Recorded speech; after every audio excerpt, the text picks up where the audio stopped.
Hello friends. కొంతమంది ICC టోర్నమెంట్స్లో చిన్న teams ఎందుకులే అని చెప్పి అంటూ ఉంటారు. అదే నాన్ టెస్ట్ ప్లేయింగ్ నేషన్స్ ఉంటాయి కదా, అవి ఎందుకులే అని చెప్పి అంటూ ఉంటారు. వాళ్ళు ఆడే మ్యాచ్లన్నీ కూడా వన్ సైడెడ్ అయిపోతాయని చెప్పి చాలామంది అదే ఫీలింగ్లో ఉంటూ ఉంటారు. కానీ 2026 టీ20 వరల్డ్ కప్లో ఇప్పటి వరకు జరిగిన మ్యాచ్లు కనుక చూసుకుంటే చిన్న టీమ్స్ని యాడ్ చేసి చాలా మంచి పని చేశారని చెప్పి అనిపిస్తుంది. ఎందుకంటే జరిగిన అన్ని మ్యాచెస్లో కూడా చిన్న టీమ్స్ పెద్ద టీమ్స్కి పోటీ ఇచ్చాయి, కాదు పోపించేశాయి. ఇలా ఎందుకు అంటున్నానంటే జరిగిన అన్ని మ్యాచెస్లో కూడా చిన్న టీమ్స్ పెద్ద టీమ్స్కి గట్టి పోటీనిచ్చాయి. ఇన్ఫ్యాక్ట్ పోటీ ఇచ్చాయని చెప్పి అనడం కంటే దారుణంగా పెద్ద టీమ్స్ ఘోర అవమానం నుంచి జస్ట్ మిస్ అయ్యాయి అని అంటే బాగుంటుంది. ఇలా ఎందుకు అంటున్నానో తెలియాలంటే ఇప్పటిదాకా జరిగిన మ్యాచెస్ని మనం కొంచెం డీప్గా అనాలిసిస్ చేయాలి. So let's get in to the show. ముందుగా ఈ టోర్నమెంట్లో ఫస్ట్ మ్యాచ్ గురించి మనం మాట్లాడుకుందాం. పాకిస్తాన్కి నెదర్లాండ్స్కి జరిగిన ఈ మ్యాచ్లో పాకిస్తాన్ గెలిచింది. కానీ మ్యాచ్ అయిపోయిన తర్వాత ప్రెస్ మీట్లో నెదర్లాండ్ ప్లేయర్ అయిన పాల్ ఏమన్నాడో ఒక్కసారి వినండి. I want to be very clear. Pakistan didn't win the game today. We lost the game against ourselves. తను ఈ వీడియోలో ఏమన్నాడంటే పాకిస్తాన్ మ్యాచ్ గెలవలేదు, మేం మ్యాచ్ ఓడిపోయామని చెప్పి తను అన్నాడు. పాకిస్తాన్ గెలవటం నెదర్లాండ్ ఓడిపోవటం రెండు ఒకటేగా అని చెప్పి మీరు అనుకోవచ్చు.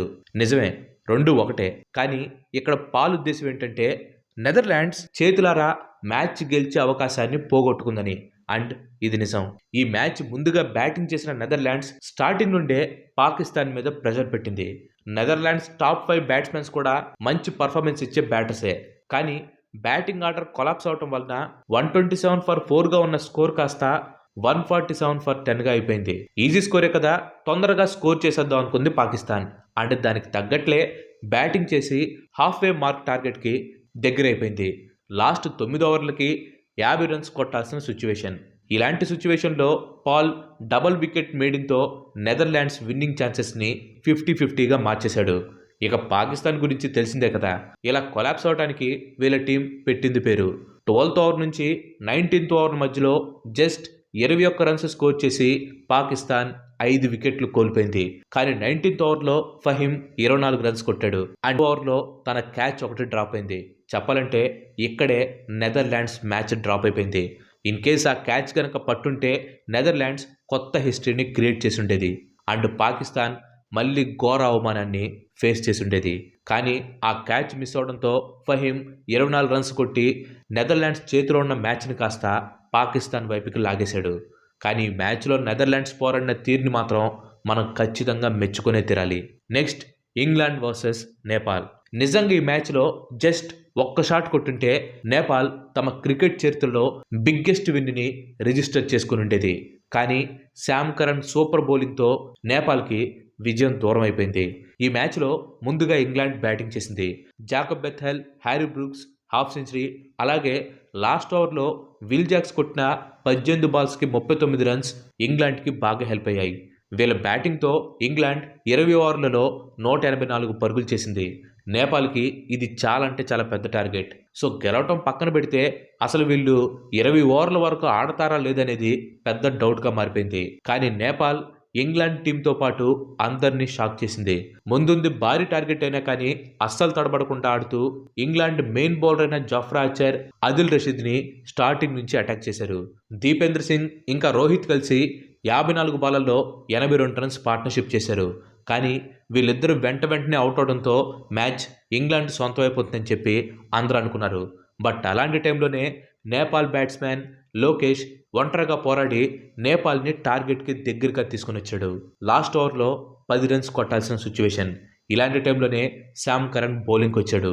పిన్ పాయింట్ యార్కర్స్తో జస్ట్ 5 రన్స్ మాత్రమే ఇచ్చి ఇంగ్లాండ్కి టోర్నమెంట్లో మొట్టమొదటి విజయాన్ని అందించాడు.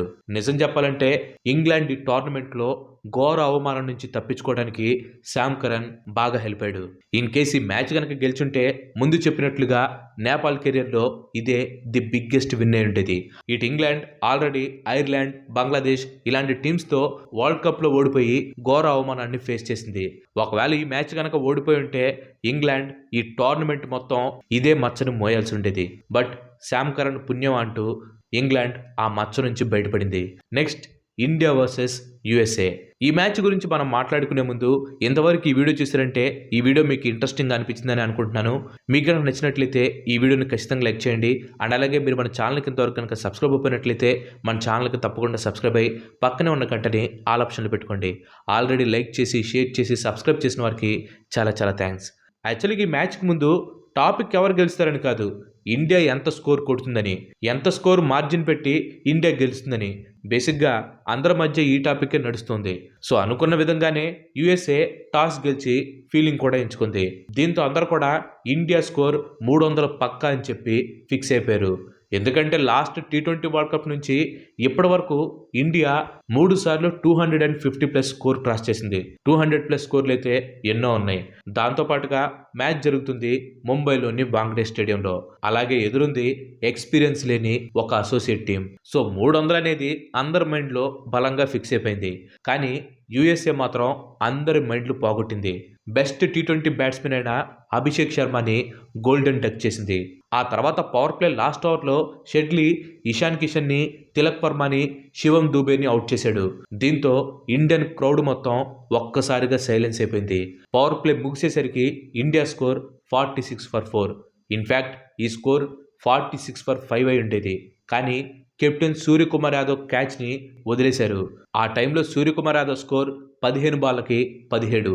ఇక అక్కడి నుండి స్కై ఒక్కడే నిలబడి అడపా దడపా బౌండరీస్ కొడుతూ స్కోర్ని ముందుకు తీసుకొని వెళ్ళాడు. ఇక ఇన్నింగ్స్ చివరికి వచ్చేసరికి స్కై విజృంభించేశాడు. లాస్ట్ 18 బాళ్లలో 48 రన్స్ కొట్టాడు. 10 బౌండరీలు, 4 సిక్సులతో 49 బంతుల్లో 84 పరుగులు చేసి ఇండియా స్కోర్ని 161కి తీసుకుని వెళ్ళాడు. ఈ 161 టార్గెట్ని చేస్ చేయడానికి యుఎస్ఏ బ్యాట్స్మెన్స్ బరిలోకి దిగారు. ఇక్కడ యుఎస్ఏ బ్యాట్స్మెన్స్ గురించి మనం స్పెషల్గా మాట్లాడుకోవాలి. ఎందుకంటే వీళ్ళు ఆడిన 2 వార్మప్ మ్యాచెస్లో కూడా 200+ స్కోర్ని చేశారు. ఇండియా ఏ మీద అలాగే న్యూజిలాండ్ మీద వీళ్ళు 200కు పైగా స్కోర్ని చేశారు. అఫ్ కోర్స్ మ్యాచ్ ఓడిపోయారు అనుకోండి, బట్ ఈ 200 మార్క్ అనేది అసోసియేటివ్ నేషన్స్ రీచ్ అవడం అనేది చిన్న విషయం కాదు. సో అలాంటి ఫామ్లో ఉన్న బ్యాట్స్మెన్స్ని డిఎస్పీ ఆన్ డ్యూటీ సిరాజ్ కట్టడి చేశాడు. సిరాజ్కి హర్షదీప్ తోడవటం, అలాగే మిడిల్ ఓవర్స్లో సెటిల్ అయిపోయిన బ్యాట్స్మెన్స్ని అక్షర్ పటేల్ ఇంకా వరుణ్ చక్రవర్తి కంట్రోల్ చేయడంతో ఇండియా ఈ మ్యాచ్ని 29 రన్స్ తేడాతో గెలిచింది.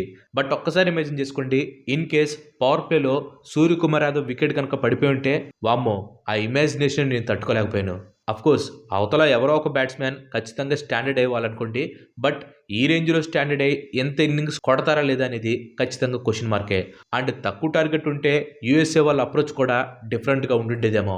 ఇన్ కేస్ అదే జరిగి మ్యాచ్ కనుక తేడా ఉంటే మాత్రం కప్ ఫేవరెట్స్గా బరిలోకి దిగిన ఇండియన్ టీంని ఇటు ఇండియన్ మీడియా అటు అన్ని దేశాల మీడియా చెడుగుడు ఆడేసుకునేవి. కానీ బై గాడ్స్ గ్రేస్ అలాంటివి జరగలేదు. అండ్ ఈ మ్యాచ్లన్నీ చూసిన తర్వాత నాకైతే ఒక విషయం బాగా అర్థమైంది.